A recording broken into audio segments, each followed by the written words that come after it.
Hola, bienvenidos una vez más a Gymboree Comparte el podcast. Yo soy Lucía y estoy muy emocionada porque el día de hoy nos acompaña Lourdes Rodríguez. Gracias por tu tiempo, Lourdes. Platícanos un poquito quién eres, dónde empieza tu historia en Gymboree. ¿Y dónde empieza mi historia? Me encanta estar aquí otra vez con ustedes, Lucy, muy feliz de poder compartir con estas familias y con todas nuestras familias la importancia del movimiento, que es lo que nos toca el día de hoy, y lo que es la psicomotricidad. Yo ya tengo muchos años aquí, participé en la fundación de Gymboree, en el programa Gymboree, en el programa de Kinder Gym. Ajá. Y también soy psicóloga de formación, pero tengo una maestría en desarrollo humano y otra en psicomotricidad. Y eso es justamente de esta segunda de la que les voy a platicar un poquito más, de por qué es tan importante el movimiento de todo ser humano desde que estamos en el vientre de nuestras madres, Okay. y en el proceso desde que nacemos y hasta que morimos. Entonces, yo feliz de poder compartir con ustedes toda la información acerca de esto para sus bebés. Muy bien, pues ya escucharon, estamos con una picudaza el día de hoy. Estoy segura que toda la información que nos puedas compartir el día de hoy va a ser de muchísima utilidad para todas nuestras familias. Y pues nada, preguntarte, como bien dijiste, ¿cuál es la importancia del movimiento? Fíjate que el movimiento está íntimamente asociado a todo lo que es el proceso de desarrollo, de crecimiento, y por supuesto va todo con todos nuestros procesos cognitivos, procesos mentales e incluso emocionales, porque es a través del cuerpo que cuando los bebés están chiquititos reconocemos que están comprendiendo, que están eligiendo, que están teniendo voluntad. Okay. Y además, incluso ya cuando somos más grandes, se reconoce, pues por supuesto, la conducta afectiva a través del movimiento, nuestras emociones, nuestra intención en el mundo, todo es a partir de la corporeidad. Y el cuerpo es indispensable para ir, digamos, descubriendo el mundo que nos rodea, pero también descubriéndonos a nosotros mismos, nuestra propia capacidad, nuestra propia posibilidades en este mundo. Ok, sí, y muy interesante esto que mencionas sobre cómo el movimiento va formando nuestro propio esquema corporal y Sí. eso es fundamental para empezar a relacionarnos con el medio. Ahora, dijiste que desde el vientre era muy importante porque como sabemos, dentro del vientre pues siempre estamos en movimiento gracias al líquido que se va creando dentro de la mamá. A la hora que nacen los bebés, muchas veces se tiene esta creencia de que es mejor tenerlos en taquito, que siempre estén como muy apapachados y en postura de flexión. ¿Tú dirías que esto es un mito, que es importante empezar a promover el movimiento desde recién nacidos o no? Fíjate que incluso el movimiento es vida. Y cuando van a hacer sus revisiones regulares con el ginecólogo, dices, ¿sientes que se mueve? ¿No? Es así. Ajá, es claro, hasta sí. a partir de cierto mes, obviamente, ¿no?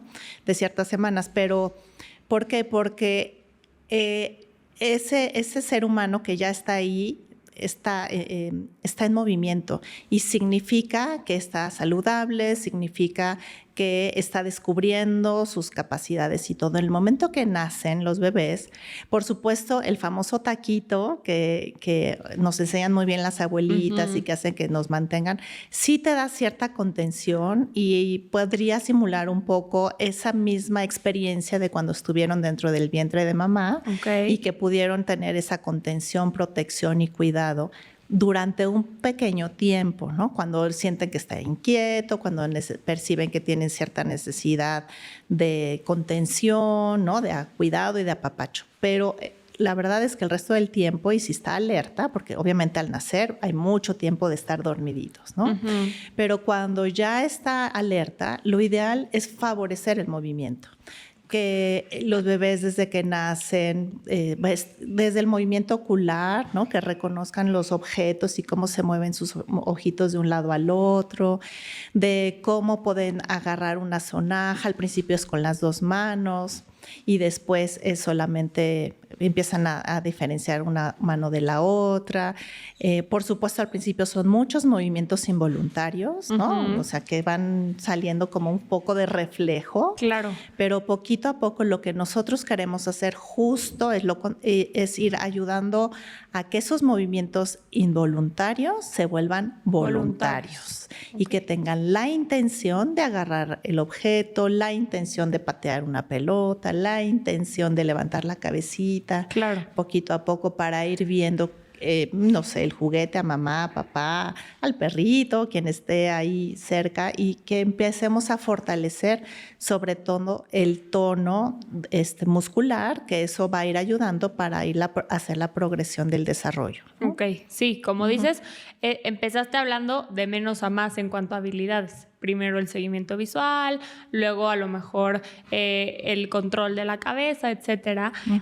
Y me parece que para muchos papás puede ser muy evidente este tema de la intencionalidad una vez que el bebé aprende a gatear o aprende a arrastrarse, y entonces ya identificamos que tiene un interés por llegar a un objeto y entonces empieza, pues, entre comillas, el movimiento, pero como tú nos has ido platicando, el movimiento empieza desde mucho antes. Desde mucho antes. Y esa interacción de mamá con bebé o el cuidador con el bebé es indispensable, porque incluso cuando el bebé tal vez no se mueve y está cunado o están amamantándolo y lo tienen en los brazos, hay una comunicación a través del cuerpo, ¿no? Se llama diálogo tónico corporal, que es un diálogo a través del tono de mi cuerpo y del cuerpo, que nosotros, mamá o papá o cuidador, quien esté con ese bebé, está hablando un diálogo con ese bebé. Y es muy importante porque ese tono es el que va a ir brindando la seguridad en el mundo que le rodea, ¿no? Si la mamá está tranquila, si está relajada, si estamos dándole esa seguridad al bebé, su tono va también a ser en ese sentido como relajado, no en tensión, ¿no? Y este tono es el que también nos va a ir ayudando a poco a ir estableciendo digamos, la base para el equilibrio, en el futuro para la coordinación, y poco a poco ir desarrollando todas estas habilidades motrices que va a ir adquiriendo este pequeño. Como bien dijiste, ¿no? Cabeza, luego sentaditos. Sí, empezamos de menos a más. Pero ahora, dijiste la importancia de la figura primaria, mamá, papá, cuidador, etcétera, a la hora de interactuar con los bebés, que creemos que a lo mejor no tiene tanto que ver en la forma en la que se desenvuelven en el mundo, pero además de esto, ¿cómo pueden promover los papás el movimiento desde muy chiquitos y cómo lo pueden acompañar hasta que se vuelven niños, adolescentes, adultos, etcétera? Cuando están muy chiquititos, ya se ha hablado en algún momento de la importancia del masaje, ¿no? De sentir el cuerpo, de sentir los límites de mi cuerpo y de que ellos incluso a veces hasta colaboran en algunos momentos. Por supuesto, depende de la edad del bebé, pues qué movimientos, qué podemos ofrecerle, desde estos objetos que siguen, a través de mostrarles tal vez con una mascada, ¿no? El escondernos y aparecernos para que ellos tengan la intención de luego quitar la mascada, de jugar con una pelota que va y viene para que ellos lo puedan agarrar, de jugar en el agua con distintos objetos para que sus pies también chapoteen y sus manos también salpiquen el agua. Cuando ya vienen a un espacio como este, donde tenemos muchas posibilidades de, a través de una rampa, de percibir el movimiento, de controlar mi cuerpo a pesar de las distintas direcciones que tiene una rampa. Cuando ellos ya están gateando, ¿no? Que por supuesto al principio pues, es el arrastre y luego ya llegan al gateo, pues ofrecerles distintos espacios y distintos direccionalidades para ese gateo, ¿no? Exacto. Tal vez o es retos. un laberinto, porque vamos creando retos. Y estos retos son retos motrices, pero en realidad también son retos mentales, porque tiene que pensar cómo salir de ese laberinto, cómo cruzar ese túnel, cómo agarrarme, ¿no? Para poder no caerme de esta rampa que quiero llegar hasta allá arriba, donde está mamá o donde está una pelota o donde está el objeto de mi interés. Entonces, todos estos retos motrices en realidad están siendo retos cognitivos los que están tratando de solucionar, ¿no? Exacto. Y cada vez que vamos logrando nuevos hitos de desarrollo, ¿no? O sea, que ya se están alcanzando nuevas etapas, por supuesto, siempre hay que ofrecer retos, siempre, siempre. A veces creemos que, ay, mi hijo ya sube y baja las escaleras y ya brinca. Exacto. En 2 Pasa pies. aquí que de repente los niños pues ya saben correr, ya saben brincar, ya suben sin ningún problema, como dijiste, escaleras o saben trepar, y entonces los papás como que creen que ya palomeamos y vámonos a lo que sigue. Siempre hay nuevos retos. Y si ellos ya brincan, pues ahora en un pie. Y si ahora ya lo hacen en un pie, ¿sabes qué? Ahora con esperar tiempos. ¿Cómo podemos meter el tiempo? Brincar la cuerda, ¿no? Pero ya saben que cuando brincábamos la cuerda, pues no solamente era brincar uno tras otro en 2 pies, luego en uno y luego con ritmos. Y siempre buscando que si ellos ya corren, pues ahora en zigzag, ahora sabes qué, hacia atrás, ahora vamos a hacerlo como distintos animales. Obstáculos. O esquivando obstáculos, tal vez unos obstáculos pequeños, pero luego cada vez son más complejos esos obstáculos, tal vez pensemos en distintos niveles de traslado, ¿no? A veces es en el arrastre, en el gateo, pero a veces puede ser hacia atrás, como distintas formas de animales en temas de expresión corporal. Es decir, hay una infinidad de posibilidades de movimiento que implica al principio cierto reto. Yo siempre les digo a los papás, es como aprender a manejar, ¿no? Claro. Cuando estamos aprendiendo, estamos pensando cómo meter, ¿no? Y más si era de estándar, cómo meto el clutch y el freno, o cómo acelero, cómo meto primera, cómo meto segunda, ¿no? Ahorita tal vez ya todo lo haces automatizado. Exacto.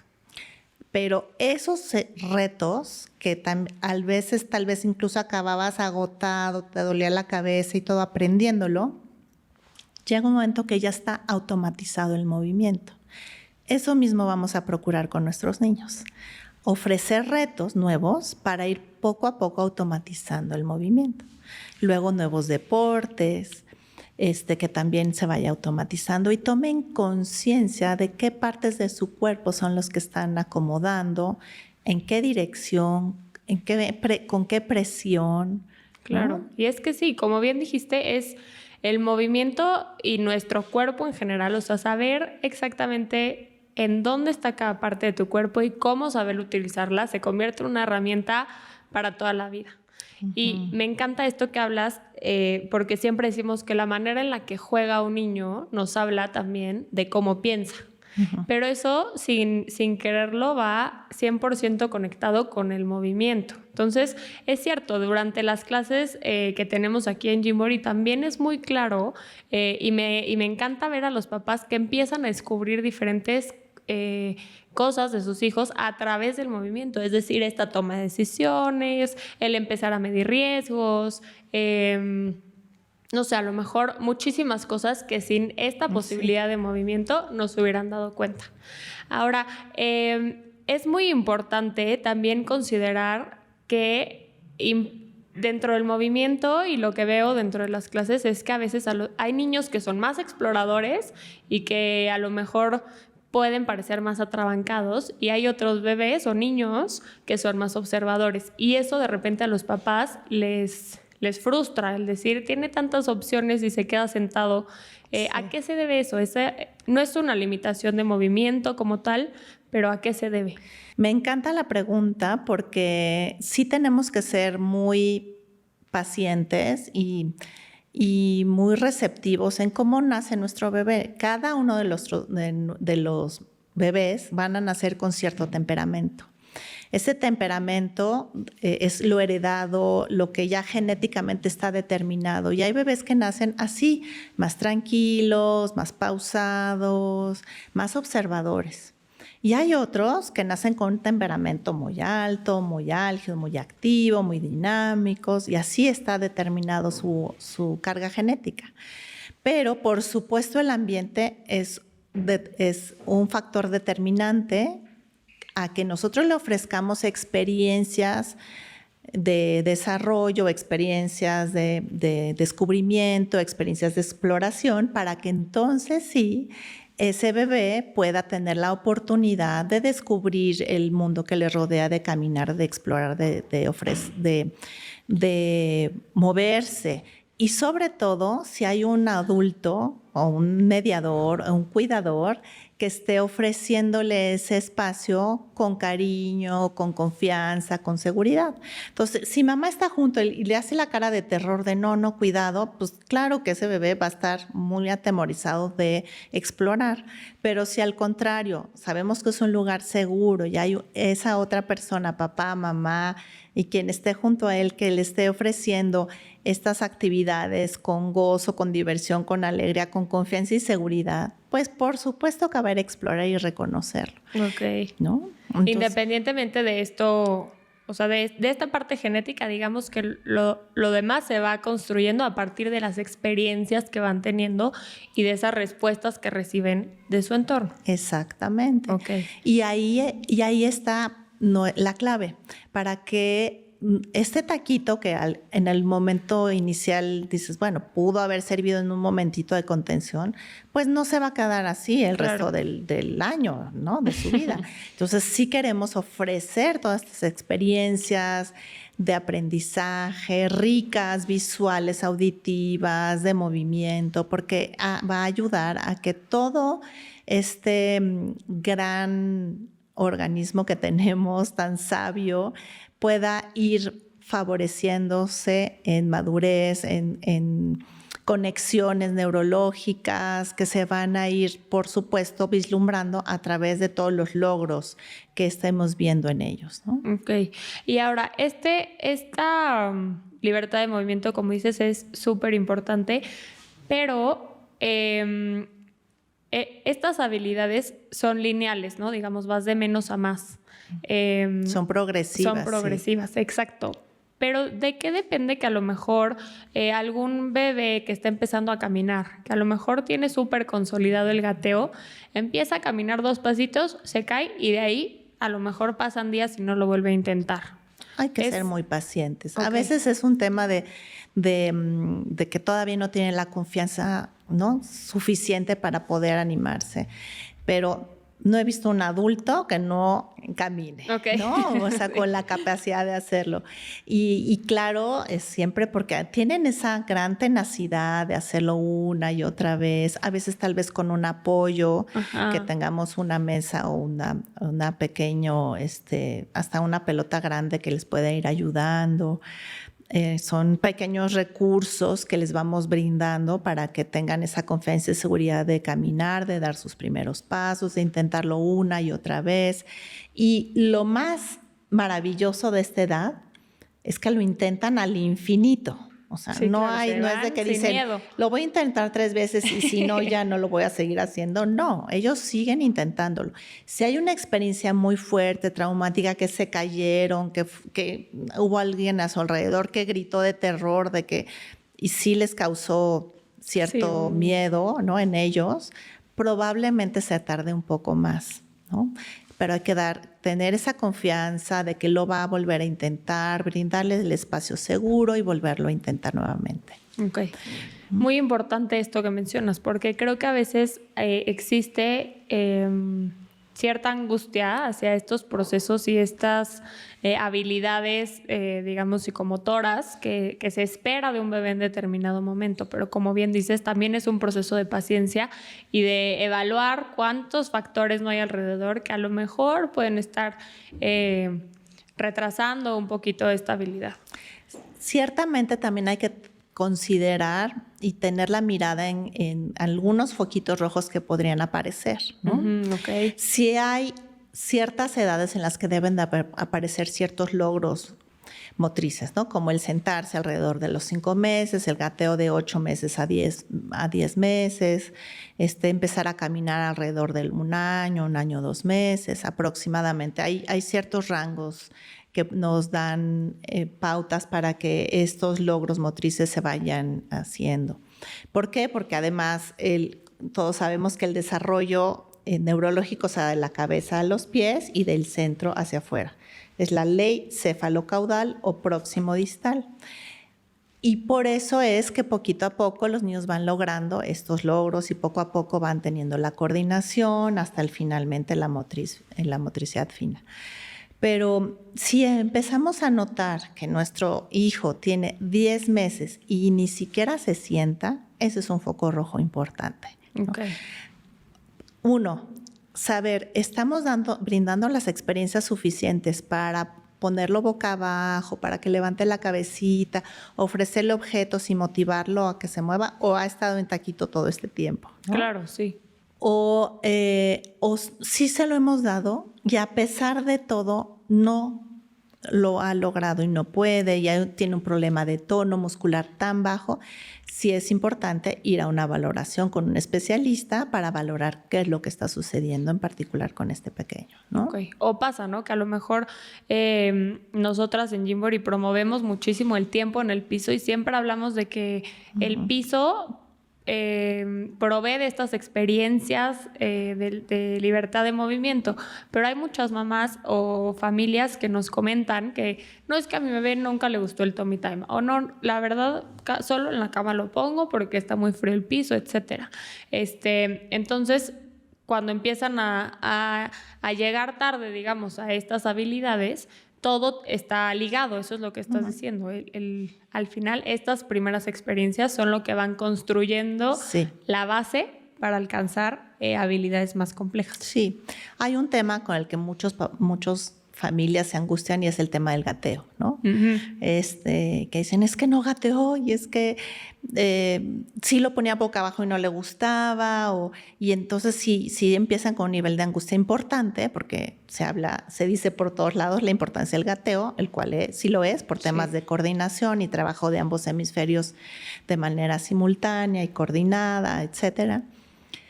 Sin embargo, yo sí les invito a que se acerquen a una instructora, a alguien que les oriente cómo ayudar y favorecer el proceso de gateo. Si por alguna razón se saltaron esa etapa, que es la única que se podrían saltear y luego pasar a la marcha, hay otras experiencias que pueden brindar más o menos eso mismo, ¿no? Como por ejemplo subir y bajar escaleras esas de tipo bombero, ¿no? Ajá. Que subes y bajas con manos y pies, que están haciendo lo mismo, y ofrecer esta posibilidad de gateo a una edad un poco más avanzada. Exactamente. Okay. ¿No? Pues sí, muy interesante esto que comentas porque sí, es una etapa además en la que existe mucha comparación y en la que hay mucha angustia, porque al final no falta la abuela que se mete a decir, es que no lo hiciste no sé qué, o la tía, no, el mío gateó súper rápido. Entonces es importante saber también que si por alguna razón se saltaron esta etapa, más adelante se puede promover y llegar a estos beneficios. Exactamente. No es lo ideal, o sea, sí, no, claro. entre más experiencias para que sí lo logren los tiempos adecuados es lo mejor, ¿no? Y por supuesto, todo esto que estamos hablando del movimiento y de retos motrices y del trabajo de conocerse a sí mismos, conocer el mundo, que a veces suena un poco así como abstracto, ¿no? Pero en lo concreto yo les digo que es muy importante para procesos de aprendizaje. Porque el aprendizaje ya cuando va a ir a la escuela y aprenda a tomar un lápiz, un útil, cualquiera que sea, pues requiere de motricidad fina, requiere de liberar y de ciertos segmentos del cuerpo. Al principio es toda la mano, después es buscar que poco a poco vaya liberándolo hasta que solamente es el movimiento de la muñeca, ¿no? Esta segmentación que se va haciendo, pues es parte de un conocimiento corporal. O, por ejemplo, yo siempre comento el pasar un túnel gateando ayuda a lo que es la conciencia corporal, ¿no? De dónde está mi cuerpo en el espacio y ubicación espacial y todo. Esa ubicación espacial se requiere después para escritura en un renglón, claro. Por ejemplo. Este movimiento de los ojos, este movimiento ocular de un lado al otro, es que en el futuro se va a requerir para la lectura, ¿no? Y así muchas otras cosas. Por eso cuando más adelante los niños ya están en primaria baja o primaria alta, no tienen que ir a algún tipo de terapia y algunos de ellos van a terapia motriz porque tal vez esas primeras bases no las tuvieron. Exacto. Como bien mencionabas tú. Sí, ¿no? Que es importante. A mí me encantó, alguna vez leí en algún artículo que los papás y los cuidadores somos los responsables de empezar a crear la arquitectura del cerebro de nuestro bebé y somos los responsables de ofrecerle estas experiencias que más adelante van a tener frutos. A lo mejor hoy en día no le damos la importancia a eso tan básico que dices del seguimiento visual y es porque a lo mejor no tenemos esa información o nadie nos ha dado esa información de lo realmente trascendental que es que un bebé pueda mover y coordinar esos músculos oculares. Entonces es la verdad muy inspirador también me parece a mí platicar de esto que mencionas, de lo importante que es trabajar y darles estas experiencias a los chiquitos para que en el futuro puedan ser seres totalmente independientes. Exacto. Y a veces pensar en el movimiento, cuando hay familias que dicen, es que mi hijo es súper activo y sube y baja y todo, y es muy bueno, por supuesto, esa experiencia, pero tan bueno es el movimiento como tan importante es el control del movimiento, ¿no? Ese jugar a correr y paro, correr y paro, y me detengo, y hasta dónde están mis límites, y ese trabajo de controlar mi cuerpo también es importante, que muchos niños, ese es otro de los problemas, ¿no? Que justo se van al lado opuesto y donde no hay esos límites o no hay ese control, capacidad de control, ¿no? De autorregulación, que también es importante. Claro, sí, y al final, pues como dices, todo está conectado y no es que por ser más, como dices, activo, entonces te va a costar más trabajo ciertas cosas. Todo tiene sus ventajas y todo tiene sus dificultades. Sí, tenemos que encontrar el equilibrio, exactamente. Es ese equilibrio tan importante que estamos buscando. Y no solo a nivel de movimiento, y ahorita estamos hablando sobre todo de temas tal vez neurológicos y de aprendizaje, incluso a nivel afectivo.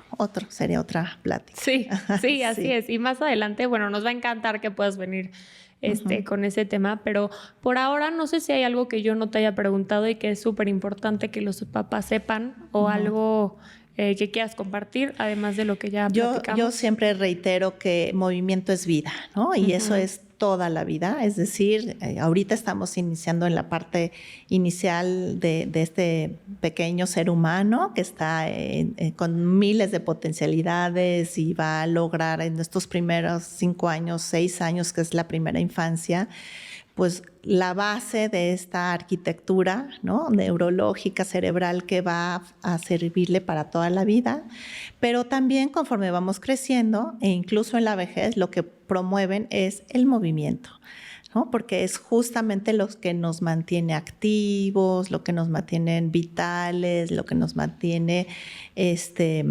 con este nivel también incluso de felicidad, porque el movimiento genera muchos neurotransmisores que nos mantienen contentos, felices, satisfechos, y de ahí la importancia siempre del movimiento. Sí, que la verdad, bueno, a mí este tema me encanta y me encanta poder platicarlo contigo porque todo este conocimiento que tienes y esta manera de compartirlo también es muy rica porque creo que todos lo podemos entender, pero sobre todo dijiste muchas cosas que me parecen clave. Esto que mencionas de que el movimiento nos acompaña por toda nuestra vida y que en el momento en el que un niño empieza a correr, a brincar, o que ya puede esquivar obstáculos, es importante seguir teniendo esta creatividad para encontrar el reto justo para ese chiquito. Me encanta el reto justo. Perfecto. Sí. Muy bien, Lourdes. Pues muchísimas gracias por estar aquí. Gracias por tu tiempo. Espero que a todos y cada uno de ustedes que nos estén viendo les haya gustado este tema. Y si tienen más preguntas, no duden en dejárnoslos en los comentarios. Y por otro lado, pues también que nos sigan en Gymboree Pedregal, y a Lourdes la pueden encontrar en Gymboree del Valle. Exacto. Okay. ¿Nos quieres dejar tus redes sociales de Gymboree? Ahí en Gymboree del Valle nos pueden encontrar muy bien, Facebook, Red, Instagram y todo. Bienvenidos, nos va a encantar recibirlos para poder acompañarlos en este proceso de desarrollo de su bebé. Así es. Pues muchísimas gracias a todos. Este fue un Gymbody Comparte, el podcast dedicado para todos nosotros los curiosos por el desarrollo de los bebés, y nos vemos la próxima.